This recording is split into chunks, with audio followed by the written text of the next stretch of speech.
नमस्कार दोस्तों। दोस्तों आज मैं आपको एक ऐसा किस्सा सुना रहा हूँ जो बहुत ही रोचक है। हुआ यूँ कि एक बार एक बहुत कॉम्पिटिटिव माइंडसेट वाला आदमी और बहुत ज़िद्दी टाइप का आदमी अपना छोटा-मोटा व्यापार करता था और वो जिस चीज़ को ठान लेता था, उसको करके छोड़ता था। उसके जो और मित्र थे, वो उसकी प्रतिक्रिया से कई बार रूठ जाते थे और उनसे दूर हो जाते थे। लेकिन वो सोचता था नहीं, मैंने जो चीज़ सोच ली, उसको करके रहूँगा। और उसने एक छोटी-सी अपना दुकान खोल ली। धीरे-धीरे वो अपनी दुकान में काम करता और वो थोड़ा बहुत धन कमाता। कुछ ही समय में मतलब वो एक बहुत धनी आदमी हो गया। जब वो 50 साल की आज उम्र के आस-पास हुआ, तो फिर धन खूब हो गया। कई सारी फैक्ट्रियाँ, कई सारे नौकर-चाकर उसके लगे हुए थे। एक बार होता क्या है कि वो एक बार कार में जा रहा होता है, तो कार में जो ड्राइवर है, ड्राइवर एक सत्संगी साधु का प्रवचन लगा देता है। तो उसमें चल रहा था कि भई जो भी तुम कमा रहे हो, जो भी तुम धन-दौलत कमा रहे हो, आप साथ ले जाके नहीं जा सकते। भगवान के पास नहीं ले जा सकते। वो सब यहीं छोड़ के जानी पड़ेगी। चाहे वो कपड़ा है, लत्ता है, धन है, वैभव है, मकान है, दुकान है, बिज़नेस है, जो भी कुछ है सब यहीं छोड़ के जाओगे। जैसे आप आए थे वैसे ही आपको वापस जाना पड़ेगा। तो वो जो व्यापारी था, जो माइंडसेट का कॉम्पिटिटिव माइंडसेट का व्यापारी जो था, जिद्दी टाइप का, उसने कहा ऐसा साधु कैसे कह रहा है? मैं इतना कमा रहा हूँ, ऐसे ही कमा रहा हूँ। मैं तो इसको अपने पास साथ स्वर्ग में ले जाऊँगा। अब वो जिद्दी टाइप का तो आदमी था ही। अब उसने 2 दिन सोचता रहा कि मैं इतना पैसा धन-दौलत कैसे ले जाऊँ? स्वर्ग में कैसे ले जाऊँ?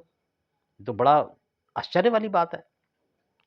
उसने अपने साथ 4-5 जो थे उसके मैनेजर, उनको कहा कि भई कोई तरीका ढूँढो, कोई ऐसी खोज करो कि मैं इस सारे धन को मैं कैसे स्वर्ग में ले जाऊँ। अब सभी लोग जो थे वो कहने लगे तो सेठ शायद पागल हो गया है, स्वर्ग में तो कभी नहीं जाना।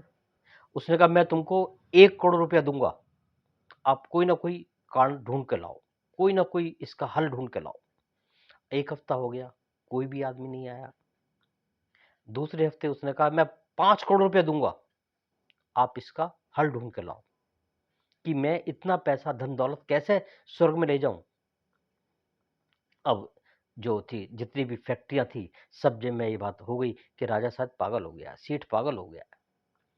अब ये बात फैक्ट्री से निकल कर के शहर में भी आई, लोगों के पास भी बात पहुँची। तो एक जो लड़का था 24-25 साल का, फटेहाल, वो कहने लगा मैं सेठ को बता दूँगा कि वो इतना पैसा स्वर्ग में कैसे ले जाएगा। वो गया, सेठ ने कहा बहुत बढ़िया, सेठ की आँखें चमक गई कि भई लड़के को देख कर के कि भई ये तो मुझे हल बता रहा है कि मैं कैसे इस पैसे को स्वर्ग ले जा सकता हूँ। आया, सेठ ने उसका बड़ा मान-सम्मान किया, बिठाया, यूँ कि अब ये बताओ बेटा मैं कैसे ले जा सकता हूँ इतना पैसा धन-दौलत, बिज़नेस वग़ैरह? तो उसने कहा सेठ जी आप कभी अमेरिका गए हो? उसने कहा हाँ, मैं गया हूँ, कई बार गया हूँ।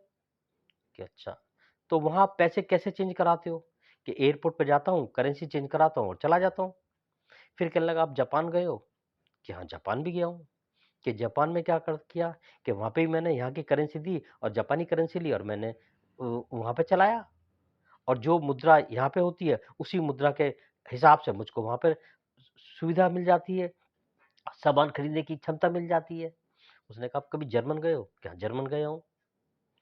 कि जर्मन भी में भी एक्सचेंज कराता हूँ। तो वो कहने लगा जब तुम हर कंट्री में जाते हो और वहाँ मनी एक्सचेंज कराते हो और वहाँ पर फिर उसके व्यापार करते हो। इतना सुन कर के जो था सेठ गुस्से में आ गया। ये तुम ये क्या लगा रखे हो? तुम मुझे बताओ ना कैसे मैं पैसे ले सकता हूँ? क्योंकि सेठ साहब पहले ये देखो कि स्वर्ग में करेंसी कौन-सी चलती है? कि स्वर्ग में तो पुण्य चलता है। कि वही तो कह रहा हूँ। वही तो मैं आपको समझाने की कोशिश करता हूँ कि आप पुण्य का काम करो, जो करेंसी है पुण्य में बदलो तो वहाँ पे स्वर्ग में आपको मिल जाएगी।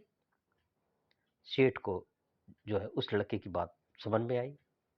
तो क्या इसके लिए मुझको क्या करना पड़ेगा?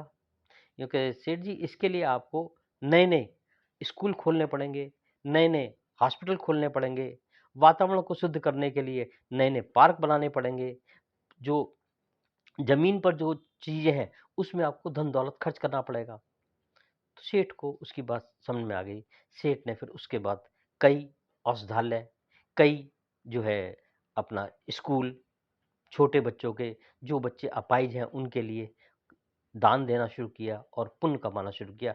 अपनी करेंसी को पुण्य की करेंसी में कन्वर्ट किया, जो उसको स्वर्ग में जाकर के उसको वो लाभान्वित पहुँचाएगी।